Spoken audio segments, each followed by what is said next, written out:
প্রিয় দেশবাসী, আপনারা সবাই জেনে খুশি হবেন যে আমাদের কুষ্টিয়া জেলা শাখা বাংলাদেশ খেলাফত মজলিসের ওলামা একরাম যারা আছেন, এনারা ৭৭ ও বৈষম্য বিরোধী ছাত্র আন্দোলন গণহত্যার বিচার, জুলাই আগস্ট বিপ্লবের ঘোষণাপত্র, আলেম সমাজের আবেদনের স্বীকৃত খেলাফত প্রতিষ্ঠার দাবিতে 17ই ফেব্রুয়ারি সোমবার এক গণসমাবেশের আয়োজন করেছেন।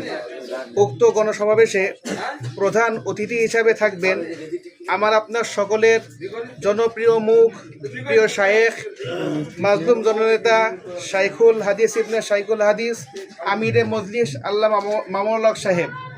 বিশেষ অতিথি থাকবেন মৌলানা আতাউল্লাহ আমিনী, যুগ্ম মহাসচিব খেলাফত মজলিস। আরও বিভিন্ন স্থানীয় ওলামা একরাম উপস্থিত থাকবেন।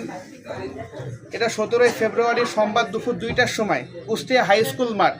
তাই আমরা যারা সকল ধর্মপ্রাণ মুসলমান আছি, সকলে দলে দলে এই গণসমাবেশে যোগদান করি এবং দুনিয়া এবং আখিরাতের উভয় জাহানের অশেষ কামিয়াবি হাসিল করার চেষ্টা করবে ইনশাআল্লাহ। আল্লাহ তাআলা আমাকে আপনাকে সকলকে ইখলাসের সহিত গণসমাবেশে শরীক হওয়ার তৌফিক দান করুক। এই বলে আমি আমার কথা শেষ করলাম। আসসালামু আলাইকুম ওয়া রাহমাতুল্লাহি ওয়া বারাকাতুহু।